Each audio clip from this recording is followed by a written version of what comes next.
Assalamualaikum warahmatullahi wabarakatuh. Apa kabar sobat-sobat semuanya? Oke, mari kita lanjutkan saja ceritanya. Tapi seperti biasa bantu tekan tombol like terlebih dahulu.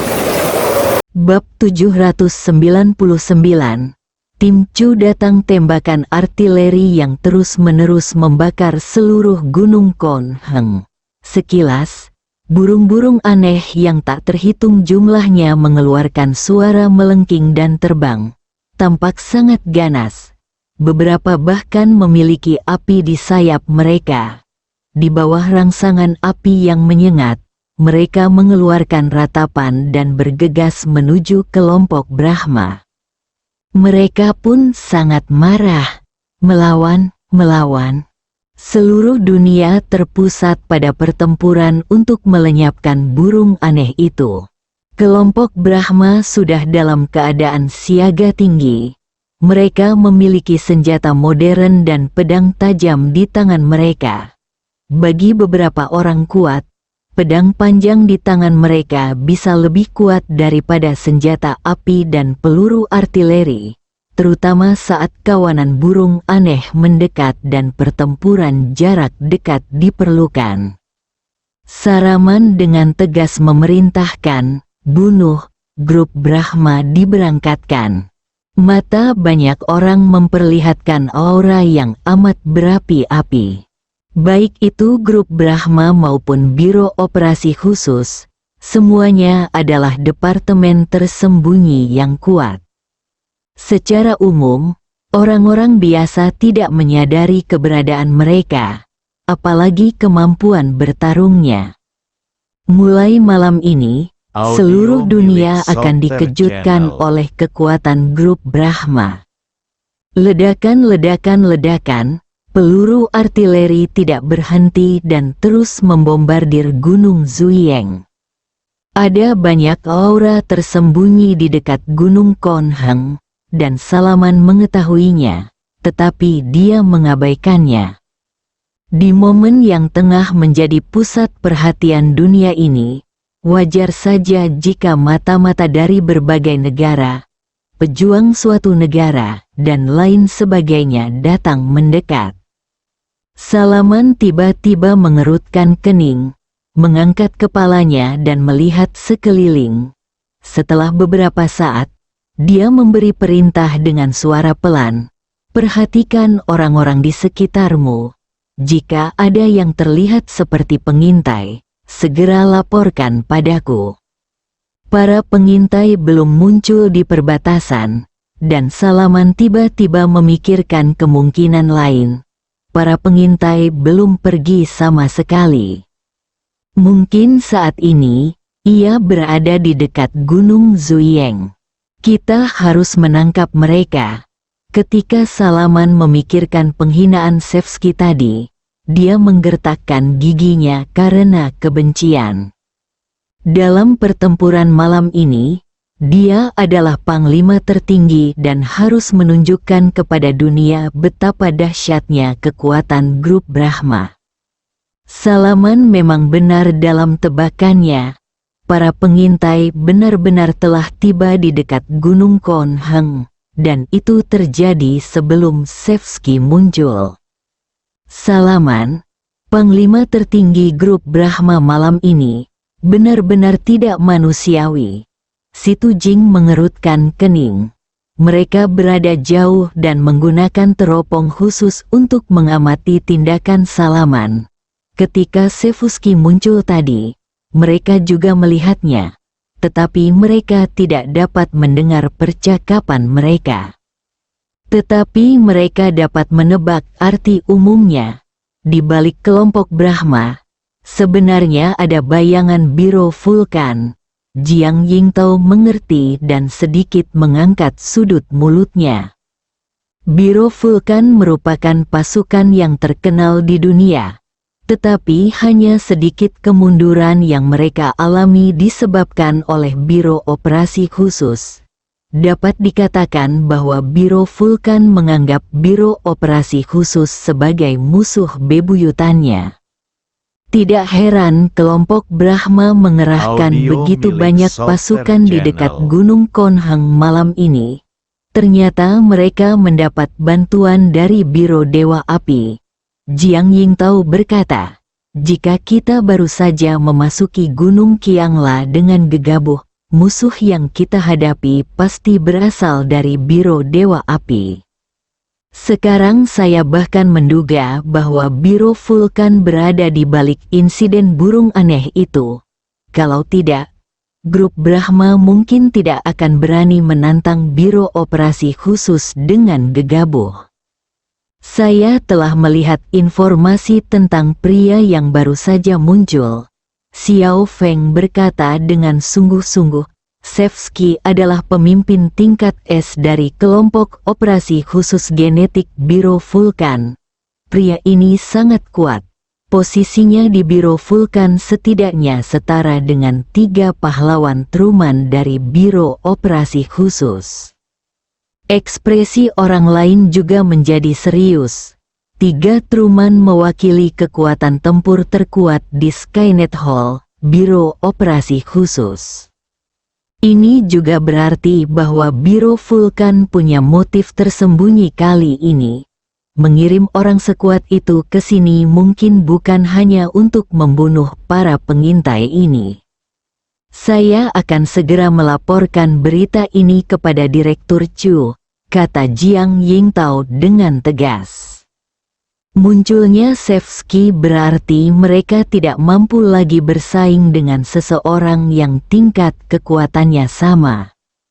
Ibu kota di bawah langit malam, tak hanya petinggi Biro Operasi Khusus saja yang memerhatikan aksi pemusnahan burung ini. Masyarakat awam pun mampu melihat beberapa pemandangan dari jauh melalui sejumlah platform siaran langsung. Berita bahwa Zui Hengshan berhasil memusnahkan burung aneh itu telah menyebar ke seluruh dunia. Banyak orang memperhatikan dan mencoba segala cara yang mungkin untuk melihat gambar secara langsung.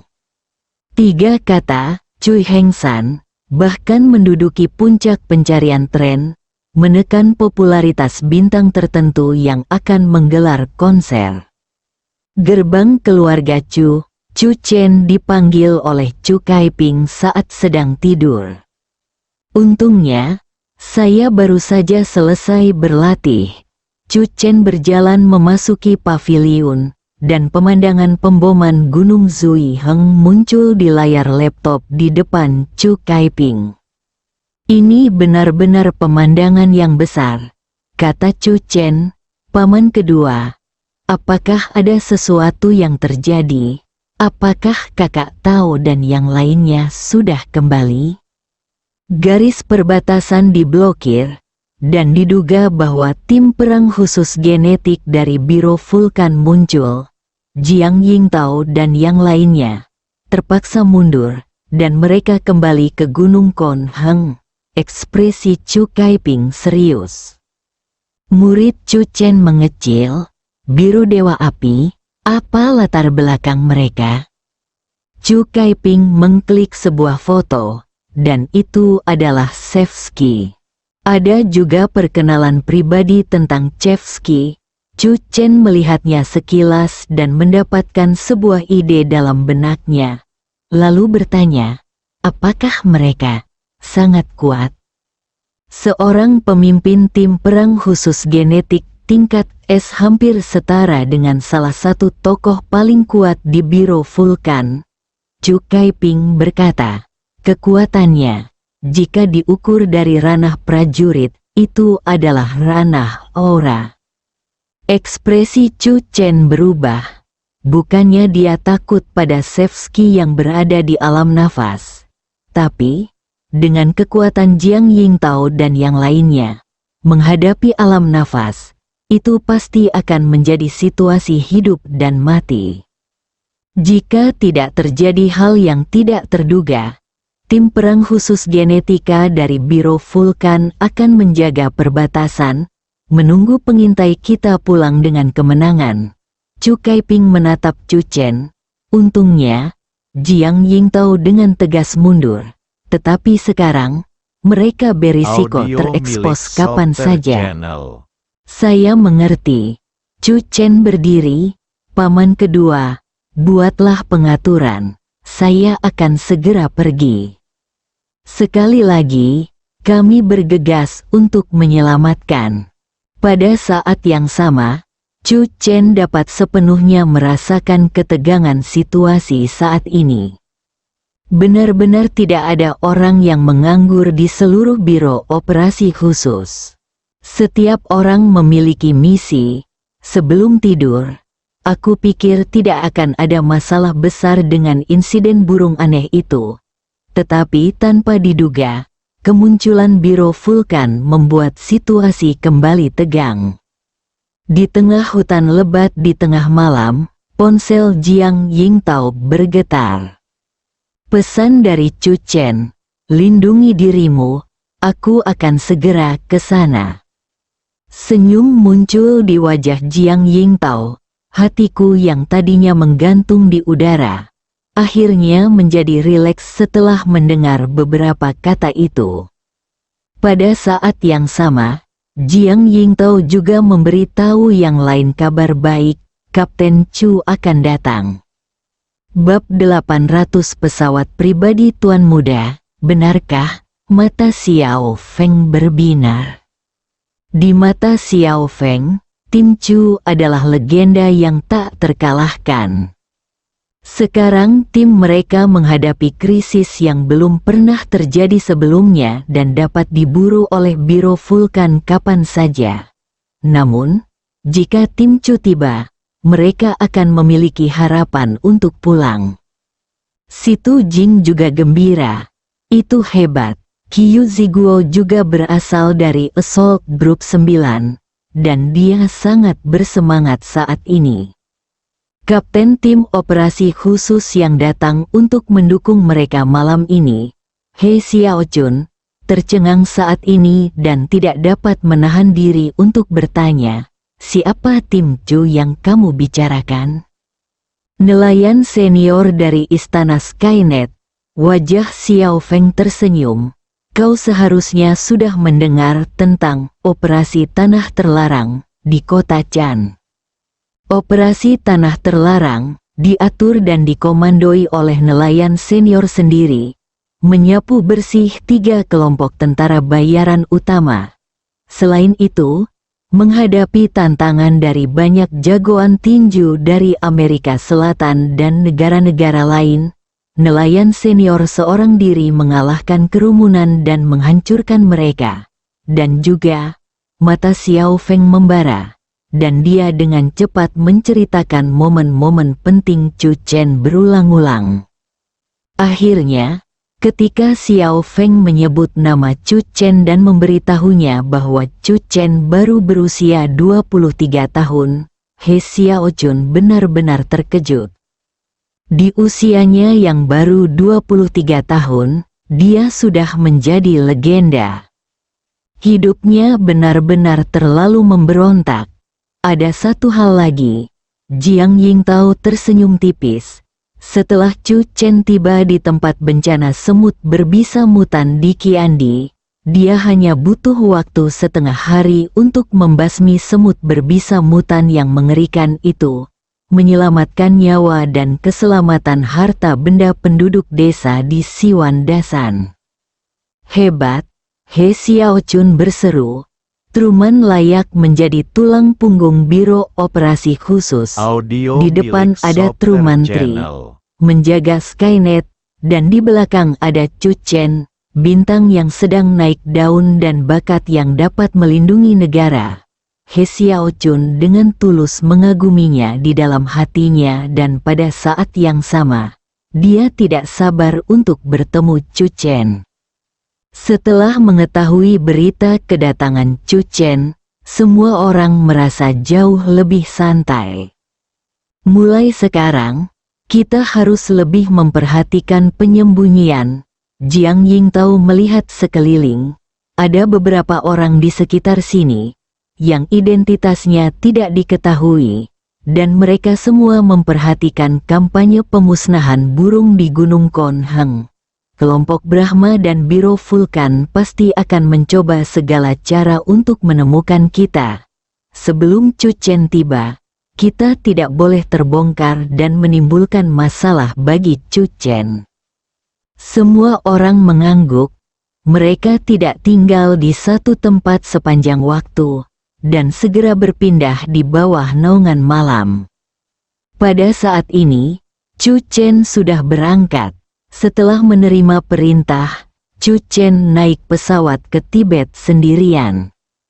Ini adalah pesawat pribadi yang hanya dimiliki oleh Chu Chen. Tuan muda, jika Anda butuh sesuatu, Anda dapat memberitahu kami kapan saja. Seorang pramugari yang tinggi dan cantik diam-diam menatap Chu Chen di depannya. Dia merasakan detak jantungnya bertambah cepat, dan dia bahkan berfantasi tentang pertemuan dengan tuan muda di pesawat. Tuan muda sangat tampan, pramugari itu berpikir. Chu Chen malah tertegun. Mengapa Anda memanggilku tuan muda? Bukankah ini pesawat khusus Biro Operasi Khusus?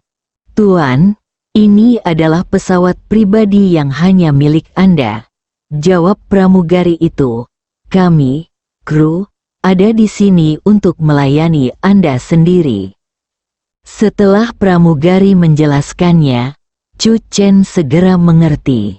Ini adalah pesawat milik keluarga Chu, dibangun untuk Chu Chen saja. Tidak heran pramugari mengatakan bahwa ini adalah pesawat pribadi milik Chu Chen seorang. Keluargaku?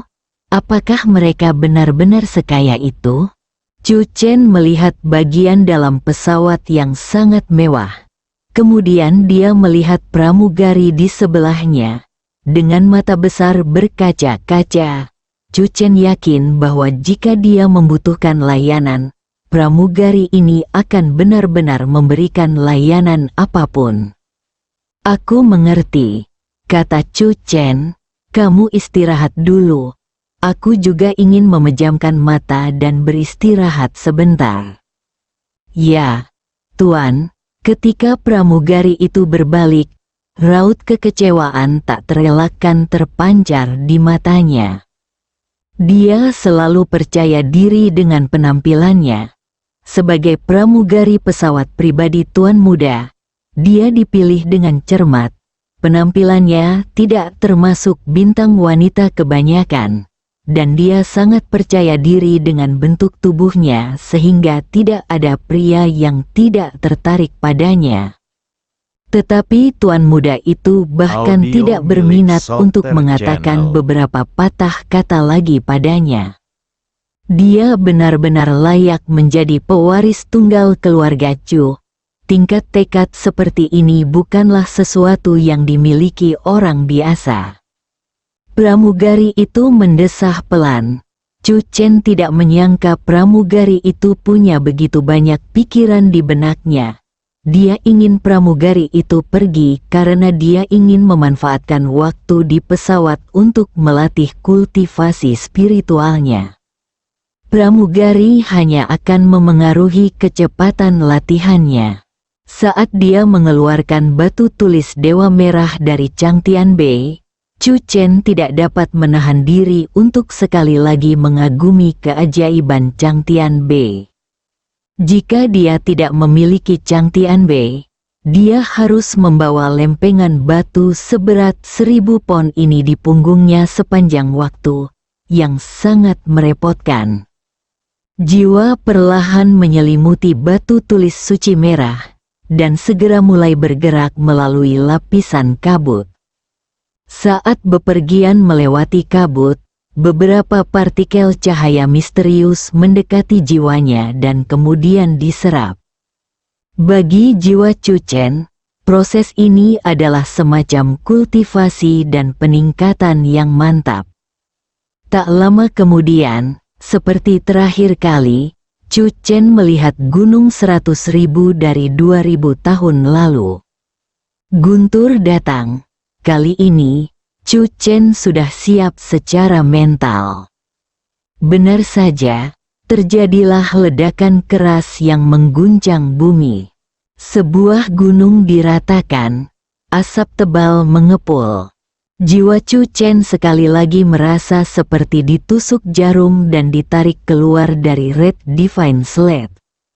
Chu Chen mengembalikan batu tulis ilahi merah ke dalam Chang Tianbei, memejamkan mata dan beristirahat sambil memikirkan hasil dari latihan ini. Meski waktunya singkat, Chu Chen merasa jiwanya telah membaik saat memasuki batu tulis Dewa Merah lagi. Tentu saja, dilihat dari gambar, waktu kedua hanya berlangsung 2 hingga 3 detik lebih lama dari waktu pertama. Chu Chen masih belum melihat Dewa Merah. Ia menduga Dewa Merah pasti ada di sana dalam kepulan asap itu. Chu Chen bahkan lebih menantikan hari ketika jiwanya akan mampu bertahan sampai kesengsaraan Dewa Merah berakhir. Pada saat itu, jiwaku akan menjadi sangat kuat. Gunung Qiangla di malam hari, angin dingin menderu. Di perbatasan, ada tentara yang berdiri teguh setiap menit dan setiap detik, tanpa mempedulikan siang atau malam, dan tanpa mempedulikan cuaca. Tepat saat pesawat pribadi Chu Chen terbang ke arah ini, di suatu tempat tinggi di Gunung Qiangla dengan pemandangan yang luas, ada sesosok tubuh yang duduk bersila di atas sebuah batu besar, dengan rambut dan janggut putih, menghadap angin yang menggigit, namun sosoknya tetap tidak bergerak. Bai Xiaoyun telah tiba di Gunung Qiangla 2 hari lalu dan berhasil menghubungi Jiang Yingtao. Namun, Jiang Yingtao sudah berada di India saat itu. Ketika Bai Xiaoyun menyampaikan apa yang ingin dilakukannya, Jiang Yingtao memberinya tugas untuk menjaga perbatasan. Ini adalah tugas yang sangat sakral. Bai Xiaoyun tidak bisa bergantian bertugas seperti para prajurit di perbatasan. Tempat di mana dia duduk saat ini kurang dari 1 kilometer jauhnya dari perbatasan terdekat. Apakah kawanan burung aneh itu akan segera datang? Bai Xiaoyun berkata dalam hati. Dia sendirian di gunung, membawa telepon genggam kuno yang hanya bisa digunakan untuk menelepon. Dia tidak tahu apa yang sedang terjadi di dunia luar. Menurut perhitungan waktu, India akan menggiring kawanan burung aneh itu ke perbatasan Gunung Qiangla malam ini. Bai Xiaoyun mengeluarkan kendi anggur, mengangkat kepalanya dan menyesapnya. Dengan pahlawanku Bai di sini, jangan pernah berpikir tentang seekor burung yang terbang ke perbatasan Tiongkok malam ini. Bersambung.